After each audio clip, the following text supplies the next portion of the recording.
We all sometimes pause along the journey of life and wonder why our path has detoured so far from the dream we once had. Our future once held only excitement, only wonderful promise. Then, in an instant, there are those who find themselves carrying more than what they had planned. The picture in their mind of how life is supposed to be is suddenly gone, and they feel lost.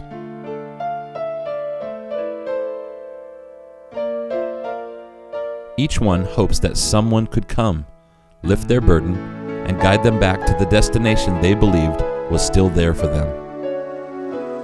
For those weighed down by private suffering, their walk through life is one that is theirs alone to bear. Daily relentless pain, confusion, discomfort, and heartbreak are unwanted travel companions. To an indifferent bystander, the depth of their distress remains unnoticed or underestimated. But the real story is more than just a woman on a bus. Larayne Jackson, a caregiver for her husband Doug, shared their real battle with Alzheimer's, the hardship their family endures, and the immeasurable aid she found at the Kadlec Neurological Resource Center.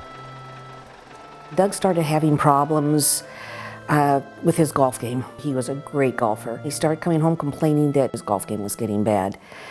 And then I started noticing a few things around the house. He just couldn't remember anything. And so I thought we'd better get him to the doctor.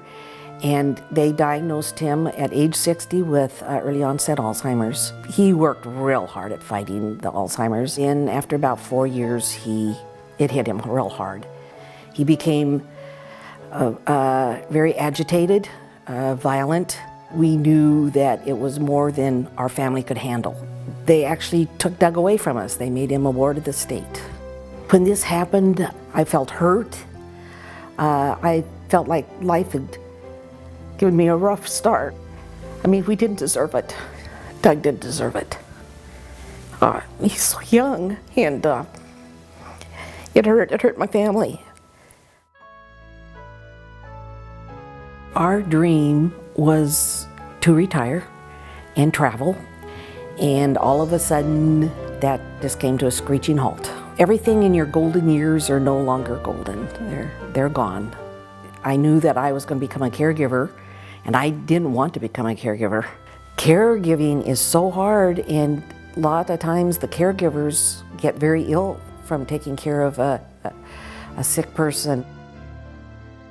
What I have learned from my caregiving group is that, you've got to help yourself. There were times that I felt very alone, very deserted, like no one knew what I was going through. And of course, I did not know where to start to find out about Alzheimer's. Knowing that I have KNRC has been a great support for me. Fighting this disease with him, you wonder if you're going to come out of it okay.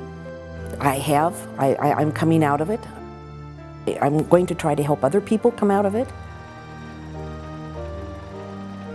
There are individuals whose burdens are so all-encompassing that they need a helping hand to carry on. They simply cannot handle it alone. Thankfully, there are angels among us, people who selflessly assist the weary traveler and rescue them at the moment they need it most.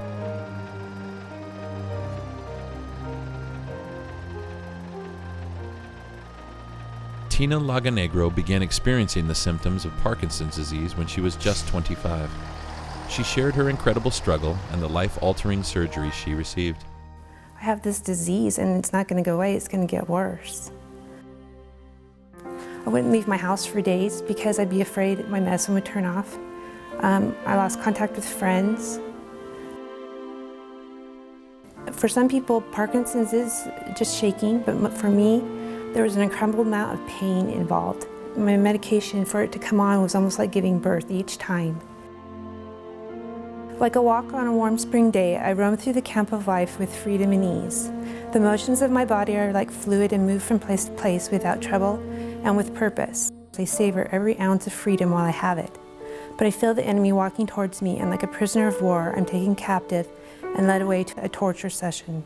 I begin to shake. I feel its grip twisting and tightening my muscles, slowly pulling everything towards the middle of my back. My body begins to feel as if it were collapsing in on itself, making the air in my lungs less and less. I try to focus, but the taunting voices in my head take over, and I cry out in pain. I'm not gonna make it. I can't do this anymore. I'm so tired. Please help me. I toss and I turn to look for a comfortable position, but there are none, and I soon break down in sobs. I mean, click. Just like that, my body falls into stillness, and I begin to breathe, breathe, breathe. Once again, I move freely and with ease, and I begin to smile. So that was my life about every 3 hours. Probably 5 years ago, the doctor suggested DBS surgery. My youngest was in kindergarten, and my oldest was just in 6th grade. And I thought, I don't want anyone messing with my brain. When I have kids at home, you just don't know what's going to happen. My last resort was to try these supplements instead of taking medication. And I was so desperate for them to work that I didn't realize I was killing myself basically in the meantime. In October 12th, 2012, I had the brain surgery. You are woken up during your surgery because they need to make sure that they have it in place. And so your head's bolted to this thing, to the table, so you don't move, and you're shaking because you have no medication in you. And they wake you up. You have 15 people around you, all with masks, and I was shaking uncontrollably, and they said, okay, Christina, we're going to turn on the machine now and see how well it works. And pretty soon my arms quit shaking, my hands quit shaking, my legs quit shaking. And it was a peace that I had not felt down to my very bones in years.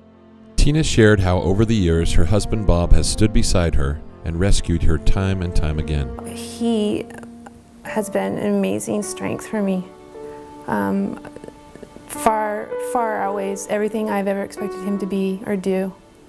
And in a way, it has blessed our marriage greatly. What I used to do was look out and see who I could touch and who I could help. And all of a sudden, I was looking completely at me all the time. This disease was right in my face. It just wouldn't change. And it took over completely. I was treading water out in the middle of the ocean, to now, at least I'm in a lifeboat, and I still have struggles, but I'm not surviving for my life. There's a gift of giving, I believe, but there's a gift of receiving also, because it blesses those who are giving to you. And so it's a very humbling position to receive from people constantly. It's not like it's just the burden of sickness. It's the burden of everyone that brings you a meal, everyone that takes your kids and runs them on errands, everyone that comes to clean your house. You feel like that's a burden to everybody because you used to do all that. Once I figured out how to accept people who want to help you, rescue you, I'm not surviving for my life, I'm living my life. It's been a journey of so many deep sorrows, but when you come out of the sorrows, you can look back and you realize what you learned through them and what they change. The biggest part of what KNRC has done for me is that you're never alone, and they make that very evident, and they are very good at making sure that you don't feel you're alone in this process. I think they're essential for people who have diseases like this. They bring together people who can help and support one another. There's other people here that are hurting and need support. It's been a blessing.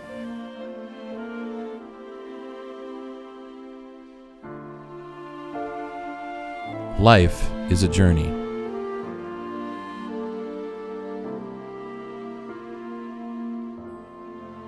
For some, the burden they carry is great.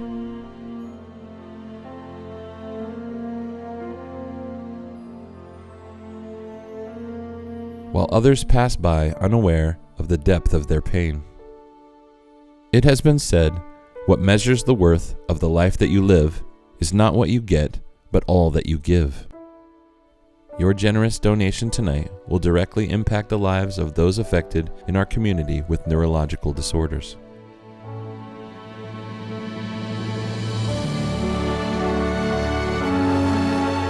Thank you for your kindness and your sacrifice. Your contribution will be used to lift the burdens of those who need it most.